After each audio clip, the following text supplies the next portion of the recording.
Glover, and I'm here today with my good friend Ariel Spencer, and we would like to talk about a topic that is a bit touchy but needs to be discussed, especially in the society we're living in now, and that is racism. So, Ariel is here to talk about with me what is racism and what are the implications of it in our society. Okay, and thank you so much for having me, Tanya. You're welcome. And one of the first things I want to say, this is, in today's time, is pretty much a touchy and a taboo subject, and it's two ways that people look at it. Number one, they don't want to talk about it at all, or number two, they just want to avoid it and pretend that it doesn't exist, but unfortunately, it does exist in so many ways. It does, and one of the first things that I want to say about this is that racism pretty much is in nothing more than an idea. It's just basically an idea that, there's no group of people enforcing it. It's an idea that's just put out, and it's up to the people on whether they want to act on it. But unfortunately, with the choices that people make, most people act on it in so many different ways, Right. And one of the first ways that I want to say that people act on it is that, they get the idea that, let's just say, with my own people, so-called black people, and I say so-called because I don't believe, in black and white, we're all human beings. And one thing that I grew up hearing a lot is you're going to have it harder because you're black. And that in itself is one of the most racist comments because, if you choose to act on that, you will find that you will have it harder It's because a self-fulfilling prophecy. yes. Yeah, so you're going to find that if you choose to let that, if you let that, Define you. define you, yes, thank you, I couldn't find the word for that, then that is true. And there's so many ways that I'd say the mass media, or not even the mass media, like maybe even the government reinforces that. I think back in my days when I took sociology and when we were learning about demographics, and of course race came up a lot. One of the first things that I would see is even though, Caucasian people outnumber the so-called black people or whatever, what you would see is that when it came to things like poverty and welfare and all kind of things that, you just don't want or don't want to think about it, black people were labeled the number one people to be in those situations. But were they though? Were those numbers really representative? Actually not, because the surprising thing about it, they were labeled the ones the most likely to be in those situations, but because so-called black people are in the minority, it was actually more Caucasian people, simply more because Caucasian people outnumber us. That is very true. Yeah. Very good point. Um, it feels to me that the government puts off a lot on black people in America, as well as Hispanic people. Oh yeah. And they use the information to try to divide us. Oh So yes. we as white people can say, well, it's their fault. This is being cut. This is being used. And it just seems like a divide and conquer tactic especially by the GOP. Oh yeah, it definitely is, and I'm so glad that you said that because, maybe 50 years ago, like the black people or whatever were the first ones to get scapegoated. Now it's Hispanic people Yes. because anytime something goes wrong, oh, we can't get benefits because the Hispanic people are getting everything, which I Right. think is totally wrong. And the thing is, I guess you can say mainstream America or the masses, they just don't see this.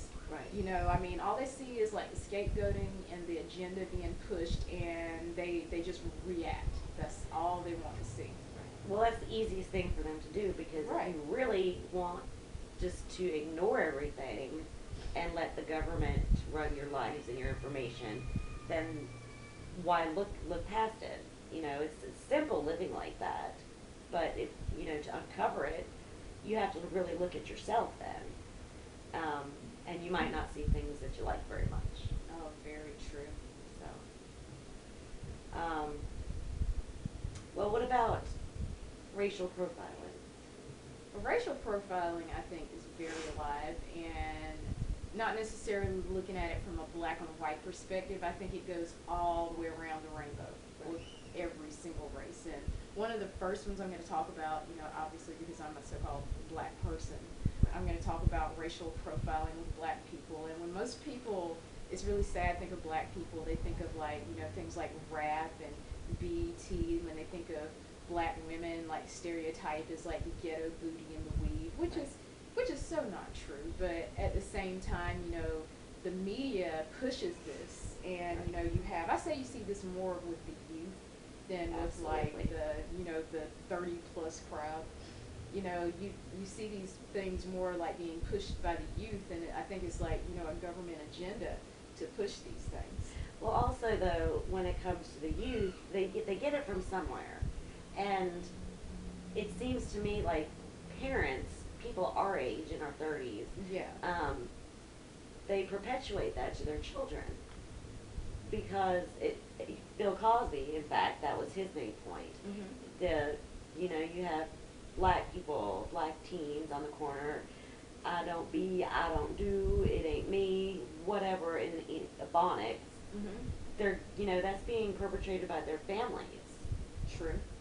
And I want to go so far as to say this, even if it's not, you might have some easily influenced, black youth or whatever, that, they may think that they need to be this way to fit in because, they may see people, the cool people in school push this type of thing.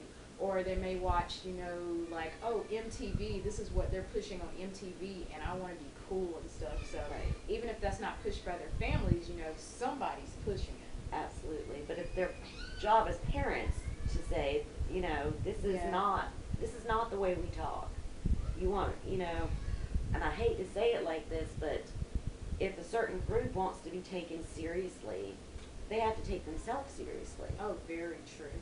So if they're using Ebonics and they're acting in the stereotypical way that other people see them, then they're oppressing themselves. Oh yes, most definitely. And I think that's like one of the hardest things with not necessarily black people, but with minorities in general. Right. It's because they see these things, and some people might believe I have to be this way to like represent my nationality, which I believe is completely not true. Right.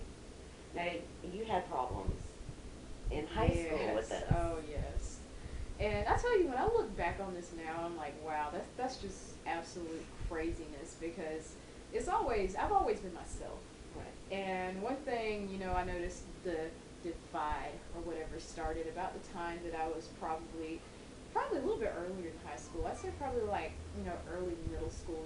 I didn't listen to the type of music everybody else listened to. I didn't talk like everybody else did. And because of that, I'm just, maybe a kid 12 or 13. I'm trying to be myself. And you got all these other things, let alone like this idea of how like you're supposed to be as a nationality influence you. And I got made fun of a lot because of the way that I talk. It's like I've always heard, oh, you talk like a white person, or you don't act black. And I've never thought that the way that you act, if you look at me, I'm already brown.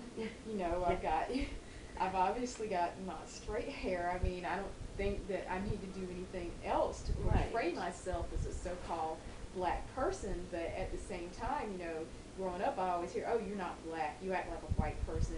You're not cool because you don't listen to this kind of music. And that's really sad that, our youth has to go through these things or, even at worst, change themselves to be something they're not, and to be accepted, like, by the people of their own so-called nationality. Well, I've heard that with several of my friends that are black, people have said to them just what you said.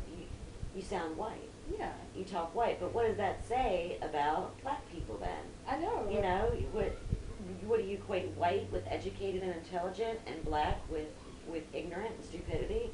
It's like a self-loathing kind of thing. I know, and the really sad thing about this, a lot of people that are pushing this are intelligent people. I mean, do you have to not I mean, do you, like you're saying, do you not like yourself? Do you hate yourself? Right. Well, did you try to do anything to change who you were during those formative years? Because it had to be difficult. Not really. It's like, I tried it. But I tried it for maybe a day. Right. Yeah, it didn't last long. It's like, this is who I am, and if people don't like it, then they just don't like it. Well, you're from the main groups you hung out with Hmm. when you were a teenager. Was it a mixed bag of people, or were more white, more black? I actually had two groups of friends that I hung out with. I hung out with, like, my grade school group of friends. We were all black. We all grew up together and stuff. Right. And, as I say around about high school, I started, really branching out and just being myself. And, I met some really cool people. And most of these people were so-called white people. Right. Yeah. So, I mean, I had, like, my two groups of friends. And I noticed that, like, as, high school progressed and stuff like that, I would get flack from, like, my so-called black group of friends, like, why are you always hanging around with those white people, Right. and that was really hard for me, a really hard pill to swallow, because, like I said, people are people, Right. and it shouldn't be about black and white. You should be free to be yourself, and not, push these terrible, like, stereotypes on yourself. Right. Well, what about profiling as far as black on black goes? Because there's obviously different classes of people. Oh, yeah. Whether no matter what race you are. So, have you had any experiences with that? Yes, I'll say that I have. And the experiences that I have had were basically, you'd find with, like, I'd say the older crowd now. Right. That with most people, like, in, like, the 40-plus age group, that, they look down upon the youth. And even, worse than looking down upon the youth, they may have a sense of, I guess you can say, superiority. Right. Where they're like, oh, I've made it to this thing right here. I'm gonna, stick my nose up in the air. I'm gonna forget that, I came from the same class or the same situation that you came from, and I'm just gonna look down on you as like a lost cause or that type of thing. And that's something that I see a lot happening. And again, going back to the youth, with the youth, you have to be a certain way to be considered like a real black person. You have to act a certain way or dress a certain way, and again, that's just a terrible thing. Absolutely. Well, in the wake of Moral Mondays now, Mhm. it's been very encouraging, because even the government obviously wants us in two separate boats. They don't Oh, want, yes. if the black people come together with the white people and the Hispanic people and believers, non-believers, gay, straight, all of that, then we become awake. So with the Moral Monday movement, we have had everybody come together. As Reverend Barber said, we are all in the same boat now. And if we can keep that idea going, I Yes. think it's going to be a very moving experience for racial classes and economic classes.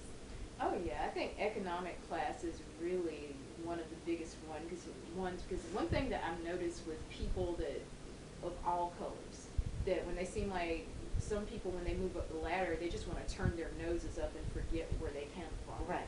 And that's a really terrible thing, because when you're doing that, you're separating yourself, and like you're saying, we all need to come together. Absolutely. Well, what is your thoughts on the term African American? I'll tell you, African American, yes, a large majority of the present day so-called black Americans' ancestors did come from Africa. But at the same time, if you get people that have African ancestry from other countries like France or Germany or wherever, they might be darker in skin color, but they don't go around saying I'm African French or I'm African German. They say I'm French or German. So I think that that's a label that should just be dropped. and we should just be Americans. That's just what I think. Yeah. I mean, I don't call myself a white European. Right.